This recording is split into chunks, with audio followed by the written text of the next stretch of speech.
Hello ಸ್ನೇಹಿತರೆ, ಎಲ್ರಿಗೂ ನಮಸ್ಕಾರ. ಮತ್ತೊಂದು ವಿಡಿಯೋಗೆ ಸ್ವಾಗತ.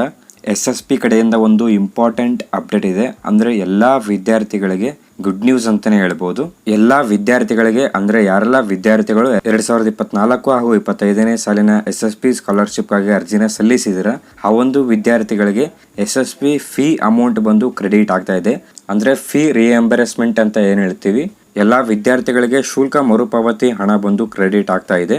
ಹೌದು, ಯಾರೆಲ್ಲ ವಿದ್ಯಾರ್ಥಿಗಳು 2025ನೇ ಸಾಲಿನ SSP ಸ್ಕಾಲರ್ಶಿಪ್ಗಾಗಿ ಅರ್ಜಿನ ಸಲ್ಲಿಸಿದಿರ ಆ ಒಂದು ವಿದ್ಯಾರ್ಥಿಗಳಿಗೆ ಅವರ ಒಂದು ಫೀ ರಿಯಂಬರ್ಸ್ಮೆಂಟ್ ಅಮೌಂಟ್ ಬಂದು ಈಗಾಗಲೇ ಕ್ರೆಡಿಟ್ ಆಗ್ತಾ ಇದೆ.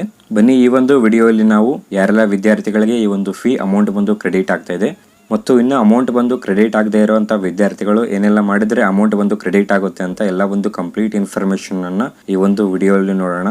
ಮತ್ತು ವಿತ್ ಪ್ರೂಫ್ ನಾನು ನಿಮಗೆ ಈ ಒಂದು ಫೀ ಅಮೌಂಟ್ ಕ್ರೆಡಿಟ್ ಆಗಿರುವಂಥ ಪ್ರೂಫ್ನ ನಾನು ತೋರಿಸ್ತೀನಿ. ಓಕೆ, ವಿಡಿಯೋ ಶುರು ಮಾಡೋದಕ್ಕಿಂತ ಮುಂಚೆ ನೀವೇನಾದರೂ ನಮ್ಮ ಚಾನಲ್ಗೆ ಹೊಸದಾಗಿ ವಿಸಿಟ್ ಮಾಡ್ತಾ ಇದ್ರೆ ಈ ಕೂಡಲೇ ಚಾನಲ್ಗೆ ಸಬ್ಸ್ಕ್ರೈಬ್ ಆಗಿ ಹಾಗೂ ವಿಡಿಯೋಗೊಂದು ಲೈಕ್ ಮಾಡಿ.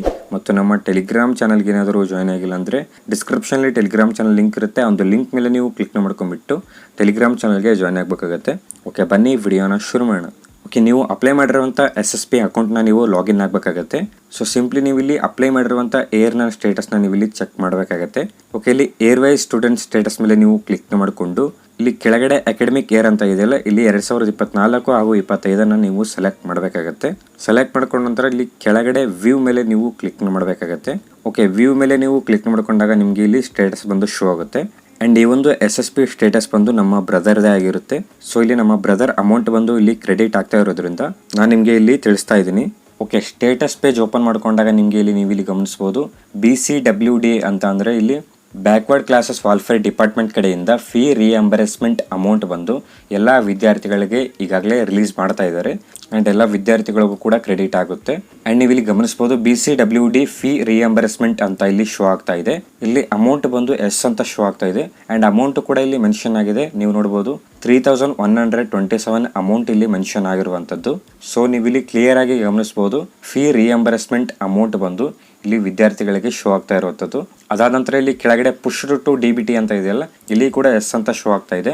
ಆ್ಯಂಡ್ ಅಮೌಂಟು ಕೂಡ 3127 ಇಲ್ಲಿ ಶೋ ಆಗ್ತಾ ಇರುವಂಥದ್ದು. ಆ್ಯಂಡ್ ಕೆಳಗಡೆ ಪೇಮೆಂಟ್ ಸ್ಟೇಟಸ್ನ ನೋಡೋದಾದ್ರೆ ಇಲ್ಲಿ ಅವೈಟೆಡ್ ಅಂತ ಶೋ ಆಗ್ತಾ ಇದೆ. ಈ ಒಂದು ವಿದ್ಯಾರ್ಥಿಗೆ ಇನ್ನೇನು ಕೆಲವು ದಿನಗಳಲ್ಲೇ ಈ ಒಂದು ಫೀ ರಿಯಂಬರ್ಸ್ಮೆಂಟ್ ಅಮೌಂಟ್ ಬಂದು ಕ್ರೆಡಿಟ್ ಆಗುತ್ತೆ. ಆ್ಯಂಡ್ ಎಲ್ಲ ವಿದ್ಯಾರ್ಥಿಗಳಿಗೂ ಕೂಡ BCWD ಇಂದ ಫೀ ಅಮೌಂಟ್ ಬಂದು ಕ್ರೆಡಿಟ್ ಆಗುತ್ತೆ. ಆ್ಯಂಡ್ ಯಾರಿಗೆಲ್ಲ ವಿದ್ಯಾರ್ಥಿಗಳಿಗೆ ಈ ರೀತಿ ಫೀ ಅಮೌಂಟ್ ಬಂದು ಶೋ ಆಗ್ತಾ ಇದೆ ಆ ಒಂದು ವಿದ್ಯಾರ್ಥಿಗಳಿಗೆ ಕಂಪಲ್ಸರಿ ಹಣ ಬಂದು ಕ್ರೆಡಿಟ್ ಆಗುತ್ತೆ. ಆ್ಯಂಡ್ ಇನ್ನು ಯಾರೆಲ್ಲ ವಿದ್ಯಾರ್ಥಿಗಳಿಗೆ ಈ ರೀತಿ ಅಮೌಂಟ್ ಶೋ ಆಗ್ತಾ ಇಲ್ಲ ಅಂತ ಒಂದು ವಿದ್ಯಾರ್ಥಿಗಳಿಗೂ ಕೂಡ ಅಮೌಂಟ್ ಬಂದು ಕ್ರೆಡಿಟ್ ಆಗುತ್ತೆ.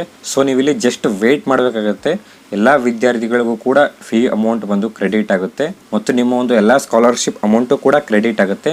ಸೊ ನೀವು ಇಲ್ಲಿ ಜಸ್ಟ್ ವೇಟ್ ಮಾಡಬೇಕಾಗುತ್ತೆ. ಮತ್ತು ಇಲ್ಲಿ ಹಲವಾರು ವಿದ್ಯಾರ್ಥಿಗಳ SSP ಸ್ಕಾಲರ್ಶಿಪ್ ಬಂದು ಇನ್ನೂ ವೆರಿಫೈ ಆಗಿಲ್ಲ ಆ್ಯಂಡ್ ಅಪ್ರೂವ್ ಕೂಡ ಆಗಿಲ್ಲ. ಆ ಒಂದು ವಿದ್ಯಾರ್ಥಿಗಳು ಇನ್ನೂ ನಮ್ಮ ಅಪ್ಲಿಕೇಶನ್ ಬಂದು ವೆರಿಫೈ ಆಗಿಲ್ಲ ಅಂತ ಕಾಮೆಂಟ್ ಮಾಡ್ತಾ ಇದ್ದಾರೆ.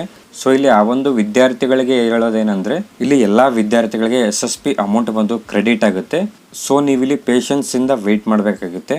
ಈ ಬಾರಿ SSP ಅಮೌಂಟ್ ಕ್ರೆಡಿಟ್ ಆಗೋದ್ರಲ್ಲಿ ಹಲವು ಪ್ರಾಬ್ಲಮ್ಸ್ ಆಗಿರೋದ್ರಿಂದ ಡಿಪಾರ್ಟ್ಮೆಂಟ್ ಕಡೆಯಿಂದ ಇನ್ನೂ ಇಲ್ಲಿ ರೆಸ್ಪಾನ್ಸ್ ಬರ್ತಾ ಇಲ್ಲ.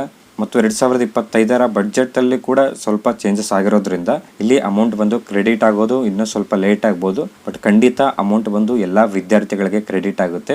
ಸೊ ಈಗಾಗಲೇ ಹಲವಾರು PG ಸ್ಟೂಡೆಂಟ್ಸ್ಗಳಿಗೆ ಅಮೌಂಟ್ ಬಂದು ಕ್ರೆಡಿಟ್ ಆಗ್ತಾ ಇದೆ ಮತ್ತು UG ಸ್ಟೂಡೆಂಟ್ಸ್ಗಳಿಗೂ ಕೂಡ ಇಲ್ಲಿ ಅಮೌಂಟ್ ಬಂದು ಕ್ರೆಡಿಟ್ ಆಗೋಕ್ಕೆ ಶುರುವಾಗಿದೆ. ಈ ಒಂದು ವಿದ್ಯಾರ್ಥಿಯ ಸ್ಟೇಟಸ್ ನೀವು ನೋಡಿದಾಗ ಇಲ್ಲಿ ಫೀ ರಿಯಂಬರ್ಸ್ಮೆಂಟ್ ಅಮೌಂಟ್ ಏನಿಲ್ಲಿ ಮೆನ್ಷನ್ ಆಗಿದೆಯಲ್ಲ, ಈ ಒಂದು ವಿದ್ಯಾರ್ಥಿ ಬಂದು ಅಂಡರ್ ಗ್ರಾಜುಯೇಷನ್ ಸ್ಟೂಡೆಂಟ್ ಆಗಿರ್ತಾನೆ. ನಾನು ಹೇಳಿರೋ ಪ್ರಕಾರ ಲಾಸ್ಟ್ ವಿಡಿಯೋ ಅಲ್ಲಿ PG ಸ್ಟೂಡೆಂಟ್ಸ್ಗಳಿಗೆ ಅಮೌಂಟ್ ಕ್ರೆಡಿಟ್ ಆಗ್ತಾ ಇದೆ, ಇನ್ನು UG ಸ್ಟೂಡೆಂಟ್ಸ್ಗಳಿಗೆ ಅಮೌಂಟ್ ಕ್ರೆಡಿಟ್ ಆಗ್ತಾ ಇಲ್ಲ ಅಂತ ಹೇಳಿದೆ. ಇಲ್ಲಿ UG ಸ್ಟೂಡೆಂಟ್ಸ್ಗಳಿಗೂ ಕೂಡ ಅಮೌಂಟ್ ಬಂದು ಕ್ರೆಡಿಟ್ ಆಗೋಕ್ಕೆ ಶುರುವಾಗಿದೆ. ಸೊ ಕಂಪಲ್ಸರಿ ಎಲ್ಲ ವಿದ್ಯಾರ್ಥಿಗಳಿಗೆ SSP ಅಮೌಂಟ್ ಬಂದು ಕ್ರೆಡಿಟ್ ಆಗುತ್ತೆ. ಲೇಟ್ ಆಗ್ಬೋದು ಬಟ್ ಹಣ ಬಂದು ಕ್ರೆಡಿಟ್ ಆಗೇ ಆಗುತ್ತೆ. ಮತ್ತು ಯಾರೆಲ್ಲ ವಿದ್ಯಾರ್ಥಿಗಳ SSP ಅಪ್ಲಿಕೇಶನ್ ಇನ್ನೂ ವೆರಿಫೈ ಆಗಿಲ್ಲ, ನೀವು ಯಾವ ಡಿಪಾರ್ಟ್ಮೆಂಟ್ಗೆ ಅಪ್ಲೈ ಮಾಡಿರ್ತಾರೆ ಆ ಒಂದು ಡಿಪಾರ್ಟ್ಮೆಂಟ್ಗೆ ನೀವು ವಿಸಿಟ್ ಮಾಡಿ ಕ್ರಾಸ್ ಚೆಕ್ ಮಾಡಬೇಕಾಗುತ್ತೆ. ನಿಮ್ಮ ಅಪ್ಲಿಕೇಶನ್ ಬಂದು ನೀವು ಯಾವ ಒಂದು ಡಿಪಾರ್ಟ್ಮೆಂಟ್ಗೆ ಅಪ್ಲೈ ಮಾಡಿರ್ತಾರೆ ಆ ಒಂದು ಡಿಪಾರ್ಟ್ಮೆಂಟ್ಗೆ ನೀವು ವಿಸಿಟ್ ಮಾಡಿಬಿಟ್ಟು ಆ ಒಂದು ಡಿಪಾರ್ಟ್ಮೆಂಟಲ್ಲಿ ನಿಮ್ಮ ಒಂದು ಅಪ್ಲಿಕೇಶನ್ಸ್ನ ನೀವು ವೆರಿಫೈ ಮಾಡಬೇಕಾಗುತ್ತೆ. ಸೊ ಇನ್ನೂ ಯಾರೆಲ್ಲ ವಿದ್ಯಾರ್ಥಿಗಳ ಅಪ್ಲಿಕೇಶನ್ ಬಂದು ಇನ್ನೂ ವೆರಿಫೈ ಆಗಿಲ್ಲ ಆ ಒಂದು ವಿದ್ಯಾರ್ಥಿಗಳು ನೀವು ಕಂಪಲ್ಸರಿ ವಿಸಿಟ್ ಮಾಡಿಬಿಟ್ಟು ನಿಮ್ಮ ಅಪ್ಲಿಕೇಶನ್ನ ನೀವು ವೆರಿಫೈ ಮಾಡಬೇಕಾಗುತ್ತೆ. ಅಥವಾ ನಿಮ್ಮ ಒಂದು ಡಿಪಾರ್ಟ್ಮೆಂಟ್ಗೆ ನೀವು ವಿಸಿಟ್ ಮಾಡಿದ ಹಾಗೆ ಏನಾದರೂ ನೀವು ಬಿಟ್ಟರೆ ನಿಮ್ಮ ಅಪ್ಲಿಕೇಶನ್ ಅಪ್ಲಿಕೇಶನ್ ಬಂದು ಇಲ್ಲಿ ವೆರಿಫೈ ಆಗಿಲ್ಲ. ಸೊ ನೀವು ಕಂಪಲ್ಸರಿ ನಿಮ್ಮ ಒಂದು ಡಿಪಾರ್ಟ್ಮೆಂಟ್ಗೆ ವಿಸಿಟ್ ಮಾಡಿಬಿಟ್ಟು ನಿಮ್ಮ ಒಂದು ಅಪ್ಲಿಕೇಶನ್ಸ್ನ ನೀವು ವೆರಿಫೈ ಮಾಡಬೇಕಾಗತ್ತೆ. ಮತ್ತು ಇಲ್ಲಿ ಹಲವಾರು ವಿದ್ಯಾರ್ಥಿಗಳು ಡಿಪಾರ್ಟ್ಮೆಂಟ್ಗೆ ವಿಸಿಟ್ ಮಾಡಿಬಿಟ್ಟು ಅವರ ಒಂದು ಅಪ್ಲಿಕೇಶನ್ ವೆರಿಫೈ ಮಾಡೋಕೆ ಟ್ರೈ ಮಾಡಿದಾಗ ಇಲ್ಲಿ ಡಿಪಾರ್ಟ್ಮೆಂಟ್ ಕಡೆಯಿಂದ ವಿದ್ಯಾರ್ಥಿಗಳಿಗೆ ನೀವು ಸ್ಕಾಲರ್ಶಿಪ್ಗೆ ಎಲಿಜಿಬಲ್ ಇಲ್ಲ ಅಂತ ಹೇಳ್ತಿದ್ದಾರೆ. ಸೊ ಆ ಒಂದು ವಿದ್ಯಾರ್ಥಿಗಳು ಏನ್ ಮಾಡ್ಬೇಕಂದ್ರೆ ನಿಮ್ಮ ಒಂದು ಕೋರ್ಸ್ ಅನ್ನು ಸ್ಟಡಿ ಮಾಡ್ತಾ ಇರುವ ನಿಮ್ಮ ಫ್ರೆಂಡ್ ಆಗಿರ್ಲಿ, ನಿಮ್ಮ ಕ್ಲಾಸ್ಮೇಟ್ ಆಗಿರ್ಲಿ, ಆ ಒಂದು ವಿದ್ಯಾರ್ಥಿಗೆ ಏನಾದರೂ SSP ಅಮೌಂಟ್ ಬಂದು ಕ್ರೆಡಿಟ್ ಆಗಿ ನಿಮ್ಗೆ ಏನಾದರೂ ಕ್ರೆಡಿಟ್ ಆಗಿಲ್ಲ ಅಂತಂದ್ರೆ ಸೇಮ್ ಕೋರ್ಸ್ ಬಟ್ ನಿಮ್ ಫ್ರೆಂಡ್ಗೆ ಕ್ರೆಡಿಟ್ ಆಗ್ಬಿಟ್ಟು ನಿಮ್ಗೆ ಕ್ರೆಡಿಟ್ ಆಗಿರಲ್ವಲ್ಲ ಅಂತ ಒಂದು ವಿದ್ಯಾರ್ಥಿಗಳು ನೀವು ನಿಮ್ಮ ಒಂದು ಡಿಪಾರ್ಟ್ಮೆಂಟ್ ಅಲ್ಲಿ ನೀವು ಇದನ್ನ ಮೆನ್ಷನ್ ಮಾಡಬೇಕಾಗುತ್ತೆ. ಸೊ ನೀವು ಇಲ್ಲಿ ನಮ್ಮ ಫ್ರೆಂಡ್ಗೆ ಕ್ರೆಡಿಟ್ ಆಗಿದೆ ಬಟ್ ನಮ್ಗೆ ಯಾಕೆ ಕ್ರೆಡಿಟ್ ಆಗಿಲ್ಲ ಅಂತ ನೀವು ಡಿಪಾರ್ಟ್ಮೆಂಟ್ ಅಲ್ಲಿ ಕ್ವಶನ್ ನ ಕೇಳಬೇಕಾಗುತ್ತೆ. ಸೊ ಡಿಪಾರ್ಟ್ಮೆಂಟ್ ಇಂದ ನೀವು ಸ್ಕಾಲರ್ಶಿಪ್ಗೆ ಎಲಿಜಿಬಲ್ ಇಲ್ಲ ಅಂತ ಹೇಳಿದಾಗ ನೀವು ಈ ಒಂದು ಕ್ವಶನ್ ಅವ್ರಿಗೆ ಕೇಳಬೇಕಾಗುತ್ತೆ. ಅವರು ನಿಮ್ಮ ಅಪ್ಲಿಕೇಶನ್ ವೆರಿಫೈ ಮಾಡೋ ಚಾನ್ಸಸ್ ಇರುತ್ತೆ. ಇಲ್ಲಿ ಮೇಜರ್ ಪ್ರಾಬ್ಲಮ್ ಏನಾಗಿದೆ ಅಂತಂದ್ರೆ ಇಲ್ಲಿ ಆಲ್ರೆಡಿ ಡಿಪಾರ್ಟ್ಮೆಂಟ್ ಅಲ್ಲಿ ಫಂಡ್ ಇಲ್ಲ ಹಾಗೂ ವಿದ್ಯಾರ್ಥಿಗಳಿಗೆ ಈ ರೀತಿ ನೀವು ಸ್ಕಾಲರ್ಶಿಪ್ಗೆ ಎಲಿಜಿಬಲ್ ಇಲ್ಲ ಅಂತ ಅವರ ಒಂದು ಅಪ್ಲಿಕೇಶನ್ಸ್ಗಳನ್ನ ರಿಜೆಕ್ಟ್ ಮಾಡ್ತಾ ಇದ್ದಾರೆ. ಈ ರೀತಿ ಮಾಡಿದ್ರೆ ಹಣ ಉಳಿಯುತ್ತೆ ಅಂತ ಹೇಳ್ಬಿಟ್ಟು ಎಲ್ಲ ಡಿಪಾರ್ಟ್ಮೆಂಟ್ ಕಡೆಯಿಂದ ಇನ್ನೂ ಅಪ್ಲಿಕೇಶನ್ಸ್ನ ವೆರಿಫೈ ಮಾಡ್ತಾ ಇಲ್ಲ. ಸೊ ನೀವು ಖುದ್ದಾಗಿ ಡಿಪಾರ್ಟ್ಮೆಂಟ್ಗೆ ವಿಸಿಟ್ ಮಾಡಿಬಿಟ್ಟು ನಿಮ್ಮ ಒಂದು ಅಪ್ಲಿಕೇಶನ್ಸ್ನ ನೀವು ವೆರಿಫೈ ಮಾಡಿಸ್ಬೇಕಾಗುತ್ತೆ. ಸೊ ಈ ಒಂದು ಪಾಯಿಂಟ್ನ ನೀವು ಗಮನದಲ್ಲಿ ಇಟ್ಕೊಳ್ಳಿ. ಯಾರೆಲ್ಲ ವಿದ್ಯಾರ್ಥಿಗಳಿಗೆ ಫೀ ಅಮೌಂಟ್ ಬಂದು ಕ್ರೆಡಿಟ್ ಆಗಿದೆಯಲ್ಲ ಅಂತ ಒಂದು ವಿದ್ಯಾರ್ಥಿಗಳು ನೀವು ಕಾಮೆಂಟ್ ಅಲ್ಲಿ ತಿಳಿಸಿ. ಮತ್ತು ಇನ್ನು ಯಾರೆಲ್ಲ ವಿದ್ಯಾರ್ಥಿಗಳಿಗೆ ನಿಮ್ಮ ಅಪ್ಲಿಕೇಶನ್ ಅಲ್ಲಿ ಏನಾದರೂ ಪ್ರಾಬ್ಲಮ್ ಇದ್ರೆ ನೀವು ಕೆಳಗಡೆ ಕಾಮೆಂಟ್ ಹಾಕಿ ನಾನು ರಿಪ್ಲೈನ ಮಾಡ್ತೀನಿ.